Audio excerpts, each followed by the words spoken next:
Hey everyone, welcome back to Robyn and Cindy Unfiltered.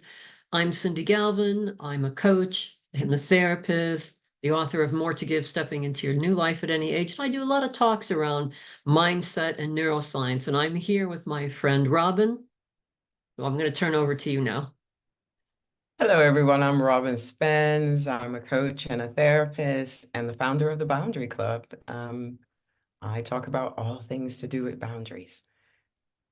That's such a great topic because it fits right into what we're going to be talking about today, which is the concept of self-restraint. Now, we happen to be filming this and the holidays are coming up, but self-restraint is an issue that can come up at any time. And Robyn, I'm going to hand over to you first to see if you'd like to talk about how do you deal and what tips do you give to clients that you work with when self-restraint issues arise? Yeah, I love the topic of self-restraint, and I think it's often like misunderstood as self-denial. But I think self-restraint is more about self-management and discipline. I think it's looking into those abilities to control our impulses, our emotions, and our desires, and maybe pausing first before taking action. And so, of course, this time of year, a lot of the things I'm working with my clients are on restraint around maybe overeating and restraint around over drinking, and maybe some restraint about around, dipping into conversations on topics that create arguments and trauma within the family. So, just having that ability to restrain oneself before responding or actually giving in to impulses. I think what you said there was brilliant because one of the key things that I find when I'm talking to people about this is making them aware of the fact that you have a say in this. Because I think a lot of times clients get into situations and they just get caught up in the drama. It feels very familiar to them.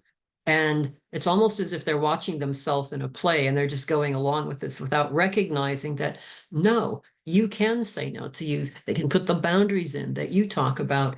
And it's also, I think, when you find yourself in a situation like that, getting in touch with what is the feeling that's coming up? What is this feeling that's causing you to act in a certain way? And just taking that time just to say, I don't have to do this. I don't have to be. And like sometimes an uncomfortable situation can come up. How can I gracefully remove myself? Because don't get caught up in other people's dramas about that. And I think, like you were saying around the holidays with the overeating or over drinking, you can just say no, but there's a lot of shaming that goes on. And if you're with family and people like to say, oh, come on, just have a good time. And I think with self restraint, it's about putting yourself first and understanding it's okay to say no. That just because other people are living their own lives, they don't have control over you. Take a breath, just go in with a goal. Like, I know this could be the situation here. I'm going to stick with 2 glasses of champagne or 2 glasses of wine, whatever it is, and I'm going to water. Or there's the old thing of you can also pretend you're having a drink and put a slice of lime in that shuts everybody up, which I always like. I love that, Cindy. And so two things I'm going to say is, this is where boundaries and self-restraint come together really beautifully. Like you have a right to say no, even to the people you love. And I think one of the things that we work on in the Boundary Club is teaching people how to say no, right? No is a complete sentence. And we give them the language to actually say no. It's like, no thanks, I'm not drinking. And, the topic's not really up for discussion, but please enjoy. Please enjoy if you want to drink. And I think it's how being able to communicate that your boundaries and your self-restraint in a way that's not emotionally charged, I think is the key, Mm. right? I think when it comes to consumption, there's this interesting thing that happens. No one ever questions you if you say no to broccoli.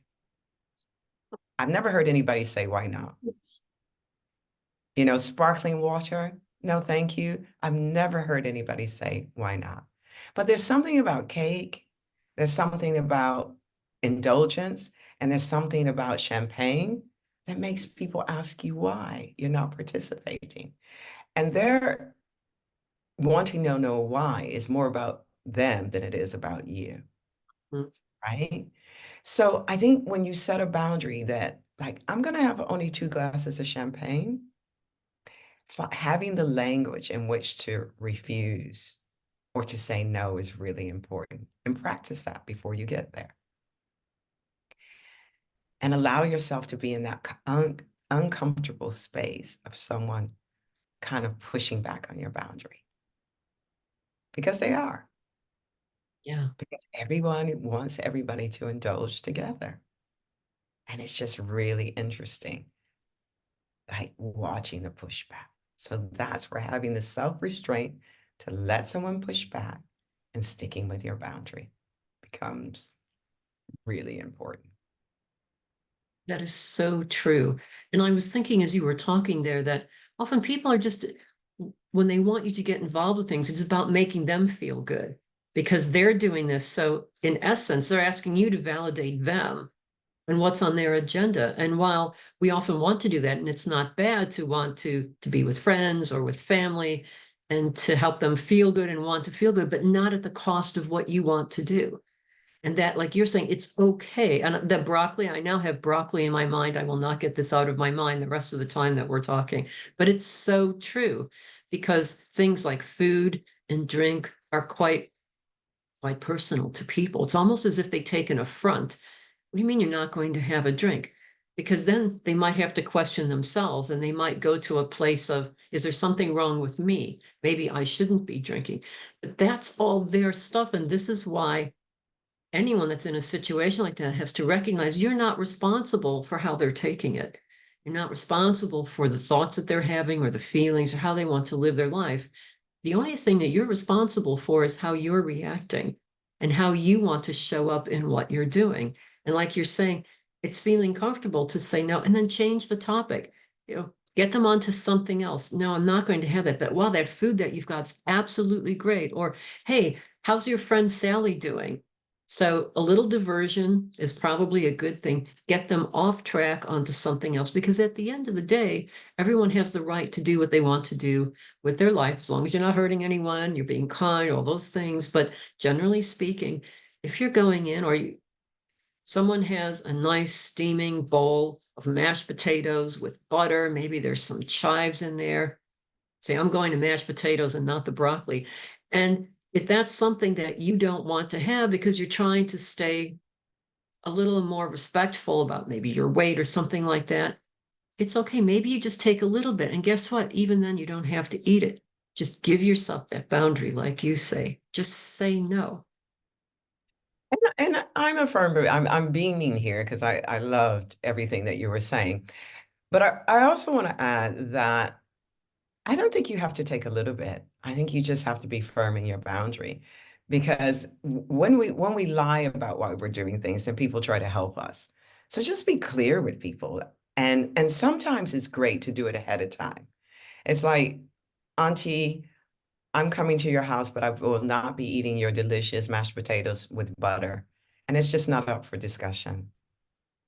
And I hope, and that's it. Because I think we have the right to do that. And when we water down our boundary, it makes it easier for us to give in. And easier for And them so to I make think letting accommodations. people know, yeah. So I think that these are just some of the things that we work on, just kind of wrapping everything up now. This is a topic we could go on about quite a bit, but it's just to give you that idea, to give you that confidence. First of all, you're not alone in this. If you're struggling and if you feel, oh, I've let myself down, okay, maybe you did, that's okay. You'll do better the next time. Just keep in mind that you can be in control on this. So a lot of the things that Robyn and I are talking about, both in this, but in the other videos that we've done are all the tips and techniques that we use when we're working with clients. And we're bringing all of that together in early February 2024. It's a salon where professional women are coming together to work on alleviating things in their lives so they can innovate and they can move ahead with life. It's very exciting. We've got a lot of fun things planned. So stay tuned because we're going to be sending more information out about this. In the meantime, please subscribe, click like, tell your friends about this. And we've just got a little bit of information on this that will come up as we end the video today. So this is Robyn and Cindy Unfiltered, and we'll see you the next time.